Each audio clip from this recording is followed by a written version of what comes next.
Hello tout le monde, petite vidéo de comparaison entre deux tablettes, deux prises de notes. Ici, on a la BookNote Air 2+, et ici, on a la Supernote AX. Donc on est sur deux tablettes, deux prises de notes avec stylet, mais avec en soi des approches différentes. Celle-là, elle est sur Android, celle-là, elle est sur système propriétaire. Ce qui fait qu'il y a ses avantages et ses inconvénients dans les deux modèles. Déjà, ce qu'on va faire, on va allumer nos deux tablettes pour comparer à peu près le temps de démarrage.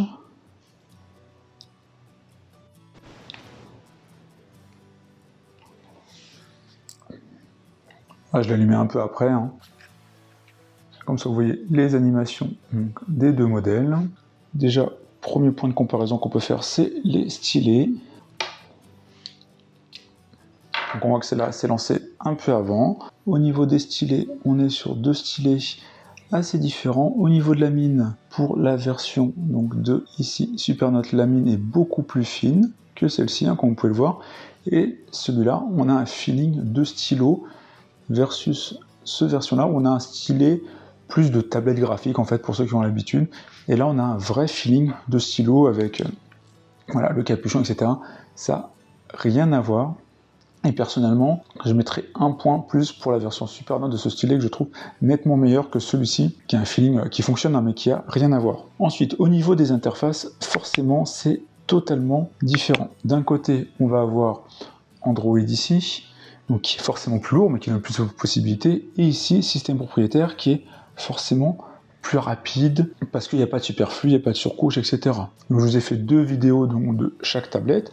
Ici, le système Android, avec rotation d'écran, etc., fonctionne bien. En soi, on a sa notion de bibliothèque, on a les boutiques, on peut prendre des notes, on peut gérer tout ce qui est stockage, etc.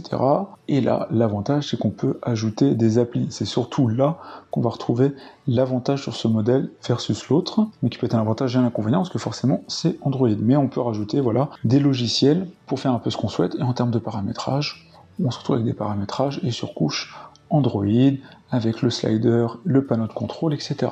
À côté, sur ce modèle-là, on va avoir des gestes beaucoup plus simples, et forcément, il y en a moins. On va avoir un petit slider là pour avoir un petit panneau de contrôle rapide. On a, avec la bande ici, un slider, il suffit juste de faire ça. Et on a le panneau de contrôle global, qui permet donc de voir les différents fichiers, créer une nouvelle note, accéder aux différents fichiers, ses mails, les calendriers, les paramétrages. Donc forcément, c'est un petit peu différent. Et après, l'interface est très très light, mais ça permet aussi d'être focalisé sur en soit l'expérience souhaitée, qui est la prise de notes, versus l'autre où il y a un peu plus. Après, petit élément de différence aussi, c'est au niveau du form factor, des tailles. Celle-ci est plus en hauteur format papier A4, versus celle-ci qui est un peu plus ramassée, et en termes de poids, la version Supernote est nettement plus légère que là ici, la version de chez Book. Donc ça, c'est totalement différent. Ensuite, toutes les deux, on peut les synchroniser avec une application pour retrouver ces fichiers à tout moment. Donc voilà, chacun a son application. On a Supernote Partner et Book Assistant. Supernote Partner, on voit ces différents fichiers et on peut les envoyer dessus, etc. Et pour Book, c'est pareil, on a accès à ces différents fichiers, on peut les pousser, on peut les voir. Là, on peut scanner, il y a une fonctionnalité aussi de scan, ce qui est pas mal. On scanne et on envoie directement sur sa tablette, donc on peut scanner un document, etc. Donc on va dire qu'on se retrouve à peu près avec les mêmes fonctionnalités sur les deux. Là-dessus, pas d'avantage sur un modèle ou l'autre. Après, où on peut avoir aussi une différence, c'est sur la question de la prise de notes, où c'est un petit peu différent, je trouve. Si sur la version Supernote, je veux faire une nouvelle note, voilà, déjà, on choisit de faire son fichier, et après, on peut définir le type de feuille qu'on souhaite. Donc on a différents types de feuilles, qu'on retrouve également sur la version ici, Book. D'ailleurs, on voit que là, ça fait plus feuille de papier, je trouve, que ici, où c'est un peu trop blanc, mais bon, on peut le régler. Et donc, on se retrouve avec un peu les formats classiques, type papier, avec ligne, marge ou pas. Il y a des daily calendar. Il y a un peu plus d'éléments, d'ailleurs, je trouve, de base. On peut en rajouter un sur les deux. Je trouve qu'il y a un peu plus d'éléments ici. Donc là, on va se mettre une feuille avec des lignes, et on va se faire la même chose sur notre version Book. D'ailleurs, la version Book est localisée en français, mais pas totalement. On voit qu'il y a des boutons, il y avait un Create, Annuler, etc. Enfin, c'est pas totalement bien traduit, alors que sur la version AX, donc Supernote, c'est en anglais ou chinois ou japonais. Après, en termes de feeling, de prise de notes, le feeling est bon sur les deux. Toutefois, c'est quand même un petit peu différent, je trouve, mais ce qui est dû principalement à la mine, je trouve. Donc là, voilà, on peut bien évidemment changer sa mine, hein. Ça, toujours la possibilité, voilà, si on veut une grosse mine, voilà, on peut le faire bien évidemment. On a tout ce qui est gomme, on peut changer à tout moment, et en soi, le feeling est plutôt bien, avec un petit bruit un peu de papier, donc un très bon feeling. Là, j'essaie de vous faire un zoom, et on voit qu'il n'y a pas véritablement de lag. Dès qu'on écrit, ça fonctionne. Si je prends ensuite mon modèle Supernote, donc là, on voit déjà le feeling est différent avec le stylo. Et en fait, ce qui différencie aussi, c'est la vitre. Là, elle est beaucoup plus lisse qu'à côté, qui est plus granuleuse. Ce qui change un peu plus là, ça glisse un peu plus avec la mine en plus comme ça. Donc, ce qui change totalement le feeling. Donc je pense que ça va dépendre de chaque personne et du feeling d'écriture souhaité. C'est comme l'esprit stylo, moi, que j'adore. Regardez là, je vous zoome de près aussi. Et vous allez voir au niveau du stylo, il y a 0 lag. Et je dirais que il y en a beaucoup moins sur la version comme ça, Supernote. Il est beaucoup plus réactif, mais après, bien évidemment, on a exactement les mêmes choses au niveau des épaisseurs. Voilà, on a la même chose, vous pouvez voir. Il y a 0 lag, et ça, un vrai avantage avec cette version de la tablette. Après, en termes d'application, on va se retrouver avec la partie fichier comme on a dit. On a cette partie mail, on peut paramétrer ces emails simplement. Donc d'ailleurs, j'ai fait une mise à jour qui permet d'intégrer Gmail, parce que c'était pas présent avant. J'ai la partie calendrier ici, où on a la possibilité aussi de synchroniser un Gmail, etc. Et après, un des avantages, c'est qu'on peut prendre des notes comme ça chaque jour, pour dire ici par exemple, voilà, resto, ciné, là on dit boulot à 8h, voilà, et on peut faire des notes dedans, etc.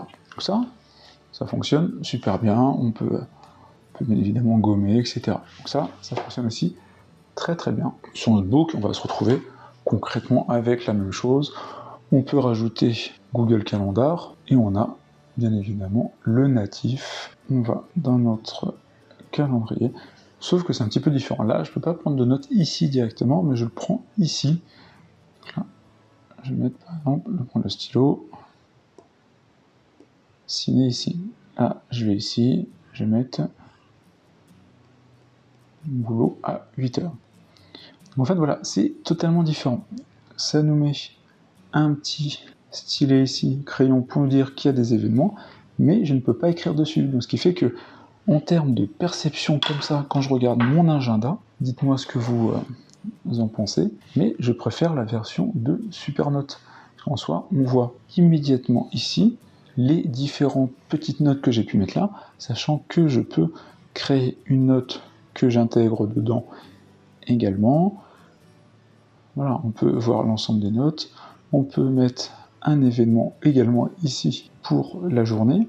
Voilà, on peut mettre ce qu'on souhaite. Donc, moi je trouve qu'en termes d'expérience, c'est beaucoup plus sympa de dire voilà, je fais ça, on prend le stylo, on va dire par exemple le 26, mais c'est déplacé le 28 s'il y a un événement, quoi. Donc pour moi, ça permet de faire une approche tout autre, et j'aime nettement versus cette approche-là. Et d'ailleurs, vous avez vu, hein, j'utilise ce stylet-là et là, enfin les deux fonctionnent. Hein. Enfin, c'est pareil, hein. Si je prends le stylet ici, ça fonctionne, pas de souci avec ça d'ailleurs. Mais voilà, moi c'est un peu dommage parce que j'aurais bien voulu pouvoir prendre des notes comme ça, mais ça n'est pas possible. Après on peut gommer, voilà. En termes de feeling de ce calendrier, net avantage à la partie ici, Supernote. Après, bon, on a des applications, l'avantage ici c'est qu'on a le Play Store, avantage quand même notable, donc on peut rajouter voilà, des Outlook, des logiciels pour des IP, des NoteKeep, donc de Google, on a le browser, etc. Donc on va dire qu'on est sur deux philosophies totalement différentes en termes de tablette d'écriture, pourtant à la base c'est fait pour la même chose. Mais En termes de perception, je me dis, je prends des notes, je veux juste prendre des notes. En fait, je reste un peu plus convaincu sur ce modèle qui permet véritablement de prendre des notes assez simplement. On a la reconnaissance d'écriture aussi, hein, également sur les deux, mais je trouve un peu plus simple de ce côté-là. Et c'est là-dessus où je suis, on va dire, je me dis que je suis plus à l'aise avec cette version qui me permet de prendre des notes tout simplement quand je le souhaite et de façon beaucoup plus simple. On en prise de notes, on prend ses, hop, je prends ça, je gomme. Là, on peut gommer, vous pouvez voir assez finement d'ailleurs. On peut voir là le trait. C'est là où je vous montre que c'est très précis avec ce modèle. Donc véritablement très très bien. Mais voilà, ici ce modèle-là est beaucoup plus à l'aise. Je suis plus à l'aise avec ce modèle-là. Dites-moi ce que vous en pensez. Alors, je ne sais pas si vous connaissez ces deux modèles. Sur mes réseaux, vous avez été plusieurs à me demander, après avoir vu les tests, de faire un comparatif. Donc voilà, je vous ai essayé de vous montrer un peu les différences.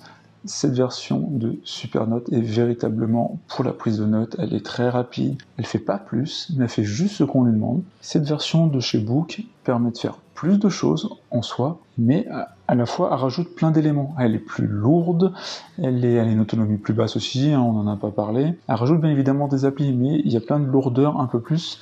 Version ici, où tout est plus réactif également, plus à l'aise. Voilà.